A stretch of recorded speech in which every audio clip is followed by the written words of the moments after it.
My name is Matt Barr. I'm the Executive Director of Bible Rap. Yeah. Learn Dora, bit by bit, from alphabet to sentences to passages to pages with phrases from sages. Oh baby, learn Dora, baby, I'll be there for ya. So shortly after the Torah was given to Moses, he was becoming worn out as the sole lawgiver.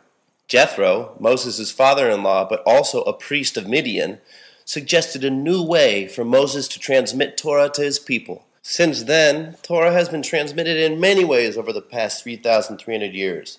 At Bible Raps, we use hip-hop, and hip-hop has transmission advantages that are very attractive. Rap uses the charm and exaggerations of nursery rhymes. The bridge that nursery rhymes laid out between generations is expanded in rap. Rap bends, embellishes, and exaggerates stories, and that fits with Torah stories in which super sexy concubines, giants who talk smack, and crazy plagues are commonplace. With rap, nursery rhyme roads become hip-hop highways. More words flow without causing semantic traffic jams. Some rappers can rap 11 syllables per second. So when a kid has a rap song memorized, he has the amount of information stored in an album of a different genre.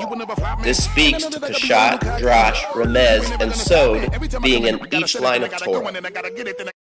Now rap, as a culture, has a motto you have all probably flippantly heard: keep it real. There's a dire respect for authenticity. So it's a perfect place to talk about who you are, where you come from, and how you are negotiating your identity. Obviously, it's all us Jews love to talk about when we're together. Black and Jewish people both share a history of horrific oppression to draw from.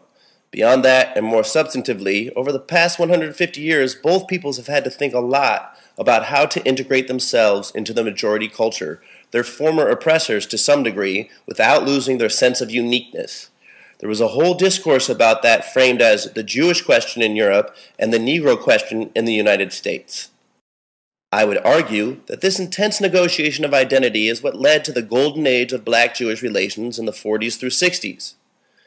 Here is MLK and Heschel, Bob Dylan, the great poet of civil rights, and James Baldwin, whose transformative moment is laid out in his book Fire Next Time, when his Jewish best friend is thanked for demolishing his fundamentalist and derogatory Christian worldview. That golden age has passed, but I think it is not acknowledged how it showed enduring life in the beginning of hip-hop. The first respected white rappers, producers, and managers were usually Jewish. Here's the Beastie Boys, MC Serch, Rick Rubin of Def Jam, who brought you Will Smith, LL Cool J, Run DMC, and many others, and here's Jerry Heller, who brought you NWA. I think Jews have gravitated towards hip-hop because of identifiable overlaps in Jewish and hip-hop culture. Consider that Abraham is seen as more righteous than Noah because he talked back to God. Freedom to say what you want is paramount to both the Beit Midrash, i.e. the house of study, and hip-hop.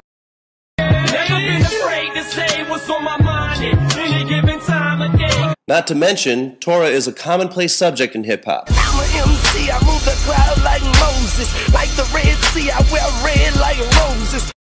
In this very moment I'm king. In this very moment I slay Goliath with a sling. Sitting on the same boat that Noah built, floating on the same water Moses split.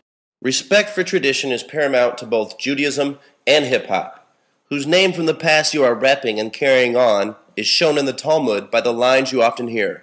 Rav Kuni said in the name of Rav Yosef, said in the name of Rav Akiva. In hip-hop, the same is done. I'm rapping like Big J and Tupac, Andre 3000, where is Erica Badu at?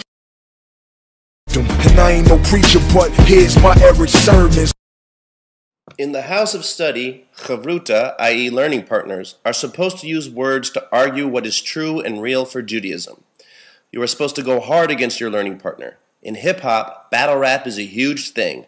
MCs using words against each other to prove that they are the realest manifestation of the culture as opposed to who they are battling. New words being created that have vivacity is the sign of a vibrant culture. We love our Yiddish words like meshuggah, verklempt, schwitzing, and kavelling. Hip-hop is constantly generating exciting new words to express vibrant sentiments. Word up, bling bling, word is bond, diss, and ratchet, to name a few. So lastly, I'd like to try to sum up why hip-hop is a special place for Jewish learning and exploration by contemplating our workshop, where the participants rap about their Jewish identity. Imagine you've just written a rap explaining to Jacob/Yisrael how you struggle, Yisrael, with your Judaism. You put the earmuff headphones on, and instantaneously all noise is a beat. Your body thinks before your brain, and your head begins bobbing to what has now become a funky-ass beat. You are the only one in the room hearing the beat. Outside the earphones, people watch as you begin to harangue the silence. Success is measured by how convincingly you assert your identity in the words that you rap. Keep it real. It's not easy, and the bumps of the beat feel just as rocky as the bumps of self-consciousness. Each word you use to focus on Yisrael flexes the stomach muscles. It's an exercise of will, of agency, of self-assertion, of being shot like an arrow toward a vision of your Judaism. Dr. King preached unity and freedom of speech. Today in the community, his vision was reached.